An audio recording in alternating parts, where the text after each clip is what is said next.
একটা অবাক অবাক করা এবং খুবই বিস্ময়কর একটা ঘটনা ঘটলো দেখলাম। ডেইলি স্টারের সম্পাদক মাহফুজ আনাম তিনি একটা দেখলাম যে মিডিয়া নিয়ে তারেক রহমানের আয়োজনে একটা প্রোগ্রামে তিনি বক্তব্য দিচ্ছেন মিডিয়ার স্বাধীনতা নিয়ে। অনেকটা ভূতের মুখে রাম রাম। আপনি খেয়াল করে দেখেন, মাহফুজ আনাম তারেক রহমান কর্তৃক আয়োজিত প্রোগ্রামে বক্তব্য দিচ্ছেন মিডিয়ার নিরপেক্ষতা নিয়ে।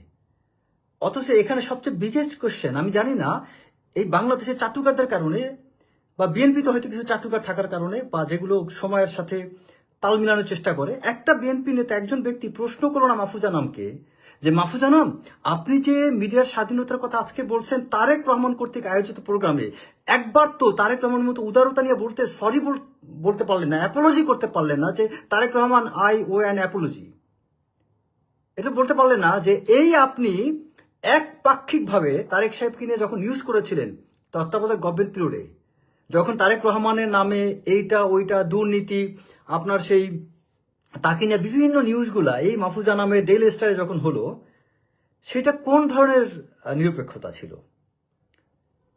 বিএনপিকে নিয়ে খালেদা জিয়াকে নিয়ে কতটা সৎ, কমপক্ষে আমি 50টা পেপার কাটিং মাহফুজা নামকে দেখাতে পারবো যেখানে তারেক রহমানের বিরুদ্ধে তার নেতারা তাদের কি কি স্টেটমেন্ট দিয়েছে, লুৎফুজ্জামান বাবুর কি বলছেন, ফালু কি বলছেন, এবং বিভিন্নভাবে তার বিরুদ্ধে বিভিন্ন স্টেটমেন্টগুলা এই ডেইলি স্টারে 2011 পরে 2008 সালের দিকে 7 সালের দিকে আপনার 11 সময়ে যখন ঢালাওভাবে নিউজ হইল তারেক সাহেবের বিভিন্ন নেগেটিভ বিষয় নিয়ে, বসুন্ধরার কাছ থেকে তারেক রহমান কি করতে চেয়েছিলেন, কত টাকা নিতে চেয়েছিলেন, তারপরে আরো অনেক বিষয়, এই যে বিভ্রান্তকর মিথ্যা নিউজগুলো তখন তারেক রহমানকে নিয়ে করেছিলেন, সে আপনার আজকে লজ্জা করলো না? এই তারেক রহমান যখন উদারতা দেখালো, তিনি যখন এই আপনাদের অফিস পোড়ানোর পরে যখন তিনি একটা মিডিয়ার এরকম একটা আয়োজনে করলেন যেখানে আপনি আজকে বক্তব্য রাখতে পারতেছেন এবং সেটা তারেক সাহেবের আয়োজনে, তখন তো চক্ষু লজ্জা একটা ব্যাপার আছে। তখন তো মাহফুজ আনাম আপনার উচিত ছিল একটু হইলো বলা যে তারেক রহমান, আপনার কাছে আমি ক্ষমা প্রার্থী, আপনাকে নিয়ে ঢালাওভাবে আমার পত্রিকা নিউজ করেছিল, হয়তো কিছু একটা ওই মুহূর্তে আমাদের চেক ব্যাক করা উচিত ছিল। একটু লজ্জা করলো না মাহফুজ আনাম? আপনারা কতটা হিপোক্রেটের মতো ভূমিকা পালন করবেন?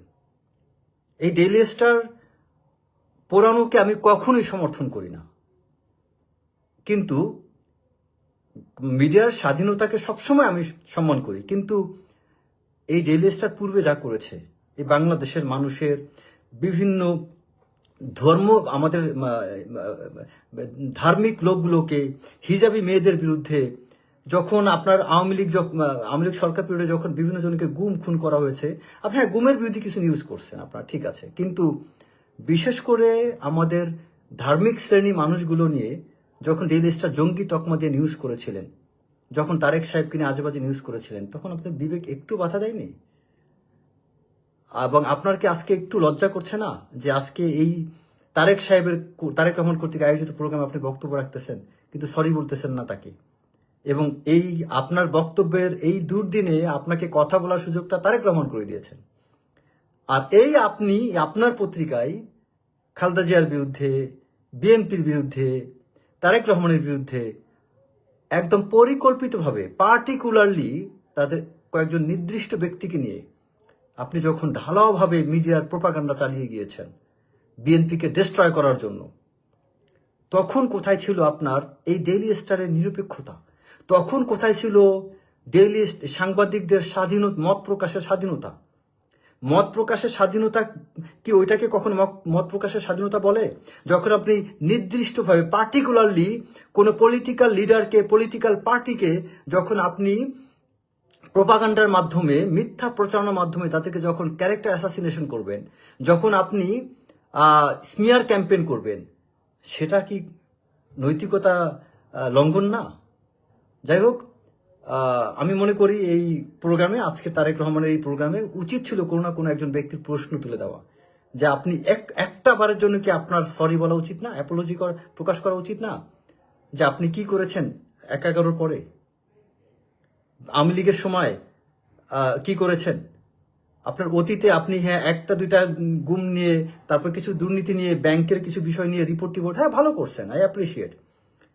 কিন্তু আপনার অবস্থানটা আজকে বাংলাদেশের মানুষের কাছে কেন এমন মনে হচ্ছে যে ডেইলি স্টার ভারতকে সমর্থন করে? কেন মানুষের মনে এই প্রশ্ন হচ্ছে ডেইলি স্টার ইসলাম ধর্মের বিরুদ্ধে, জামাতের বিরুদ্ধে বা ধর্মীয় রাজনৈতিক সংগঠনগুলোর বিরুদ্ধে?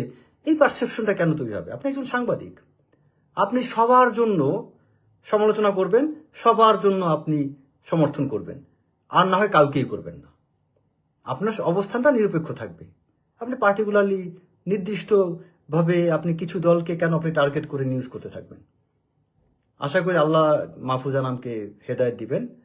আর তারেক রহমানকে আমি ধন্যবাদ দিই যে এমন ম্যাচিউরড একটা ইনিশিয়েটিভ নেওয়ার জন্য। তবে একই সাথে আমি আপনাকে সতর্ক করে বলবো যে আপনি তাকে তার সাথে প্রফেশনালিজম বজায় রাখেন। আপনার দায়িত্ববোধ থেকে যেটা করেছে ঠিক আছে, বাট ডোন্ট ট্রাস্ট প্রথম আলো, ডোন্ট ট্রাস্ট ডেইলি স্টার। আপনার পেশাগত জায়গা থেকে, দায়িত্ববোধ থেকে, নীতি নৈতিকতার জায়গা থেকে আপনি ডেইলি স্টারের পক্ষে প্রতিবাদ করতে পারেন, প্রথম আলোর মত প্রকাশের স্বাধীনতা নিয়ে কথা বলতে পারেন, ডেইলি স্টারের মত প্রকাশের স্বাধীনতা নিয়ে কথা বলতে পারেন, বা তারেক রহমান আপনি তাদেরকে বিশ্বাস করতে চান না, তাহলে শেষ হয়ে যাবেন।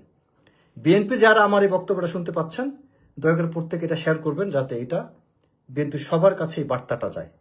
দে need to be very careful. Thank you. আসসালামু আলাইকুম।